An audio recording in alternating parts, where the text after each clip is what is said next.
The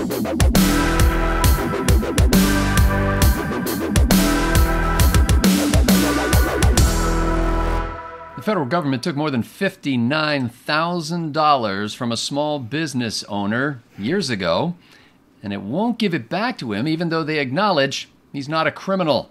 I'm Scott Ott with Bill Whittle and Stephen Green, and this episode of Right Angle is brought to you by the members at BillWhittle.com. Now, gentlemen, I'm not even going to try to pronounce the name of this South Korean-born individual who was in Maryland at the time and owned a small gas station, kind of a lifelong dream he and his wife had after they came to this country.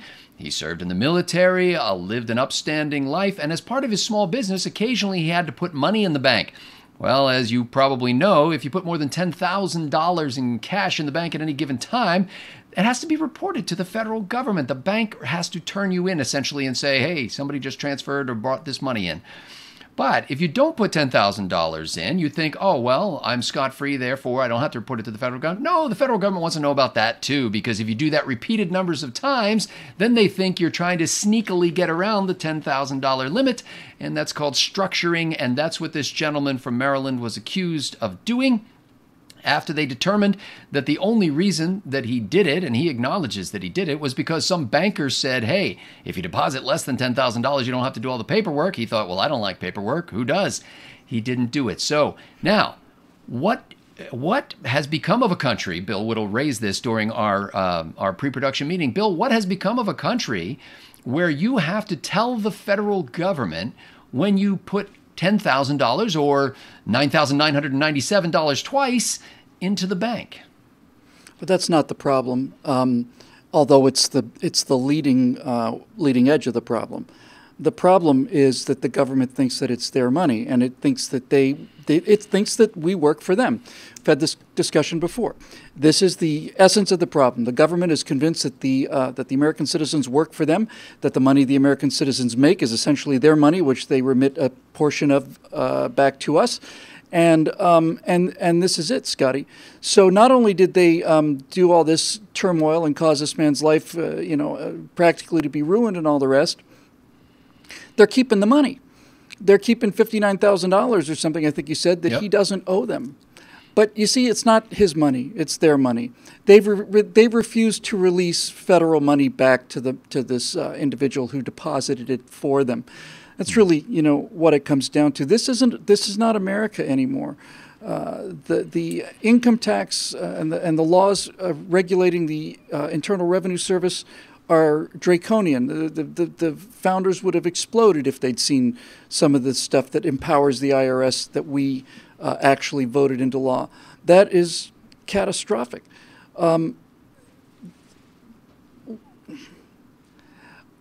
reason that this happened is, this individual case, it's happening all the time, but the reason this individual case happened is because the people involved in the decision know that they will not be held accountable.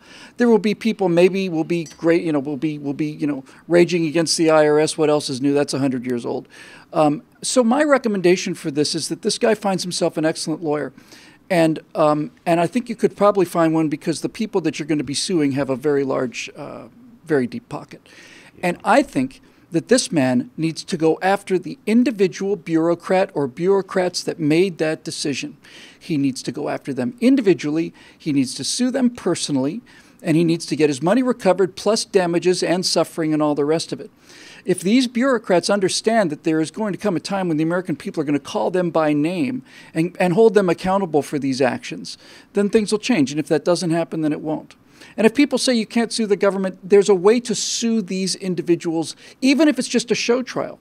Even if it's just, I don't want to say show trial, that has all kinds of Stalinistic. But even if it's just for the effect of it, find out the names.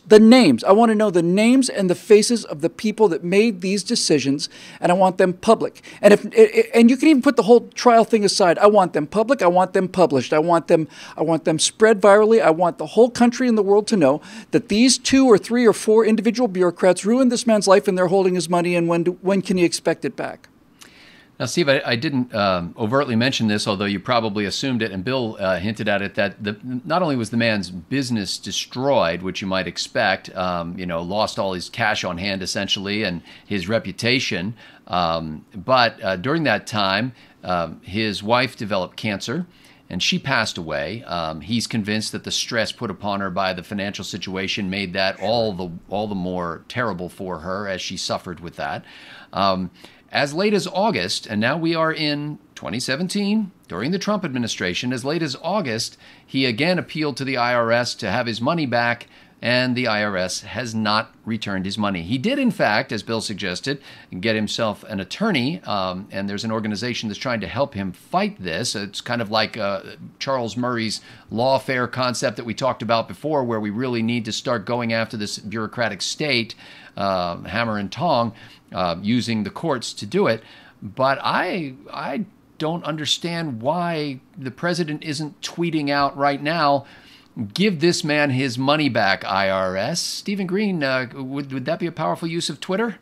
I would love to see that, but as many areas of agreement as I have with Donald Trump, he's also a big fan of private use of eminent domain. He tried to kick a little old lady out of her house for a casino in Atlantic City. So this isn't the kind of thing that I think necessarily grabs his attention, although I wish somebody would bring it to his attention, because that would be an excellent use of the bully pulpit.